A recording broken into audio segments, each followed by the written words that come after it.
At one point, I actually asked one of the doctors, in your professional opinion, what do you think I should do? And he said to me, well, I think you should do what you think is best. I said, but I don't know what's best. I'm asking you.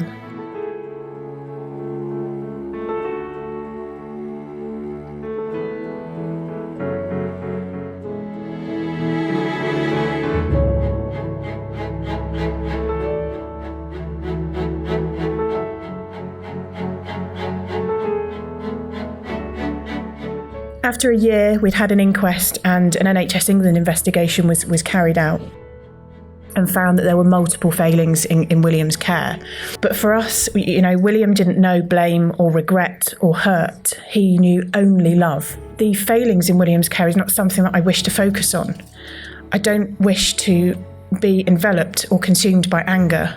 That isn't the right way to honour my son. It is only a way of passion and love that really drives me. So I wanted to make a change if I could. I wanted to be able to talk about William, and I wanted to be able to do something, because I don't want any other little Williams to die unnecessarily, or any other parents to die and leave children without mum and dad. So what could we do? I immediately got in contact with the Sepsis Trust, and together we've worked really, really hard to make sure that the public know about sepsis. Over 70% of sepsis cases come from the community. So, it's very important that we empower those parents and patients that potentially, are sitting ducks. They might not have presented to primary or tertiary care, and we need to empower them with that knowledge and also with the confidence to be able to say, hang on a minute, could this be sepsis? And when they think that, and that word is said, then the doctors, if they're also thinking sepsis, let's eliminate that first. Get that out of the way.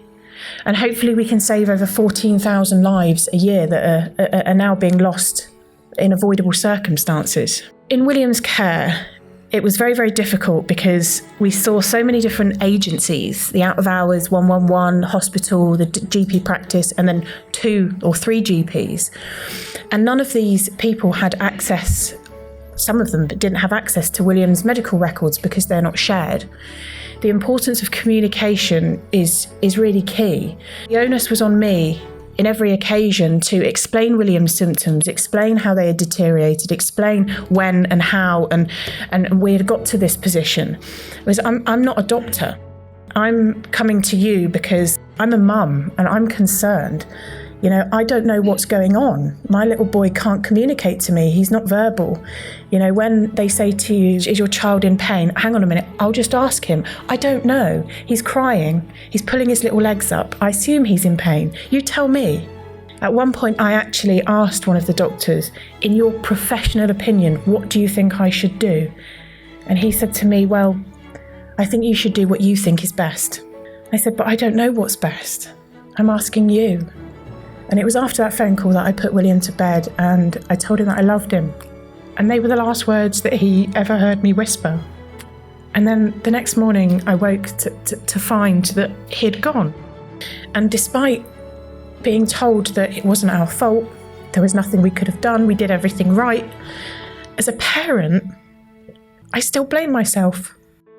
Somehow I should have done something different. Somehow I should have taken him to a different doctor. But it's not down to me. It's everyone's problem. It's my responsibility to look after my son, to take him to primary care when something's not right. But it's also your responsibility to listen.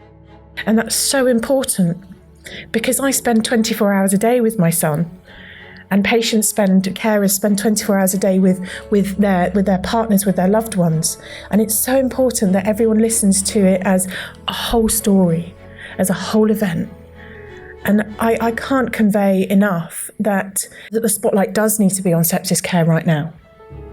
We shouldn't be in a position where there's 44,000 deaths a year from sepsis. Actually, now it's 60,000. But there are over 250,000 cases of sepsis.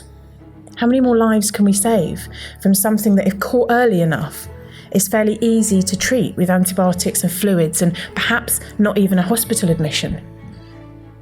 If William had been sent to hospital when he developed that really, really high fever on the Friday, it's likely IV antibiotics for 48 hours and some fluids would have done the trick.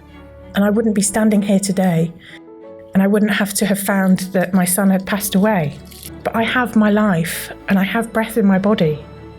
My son's whole life was taken away from him.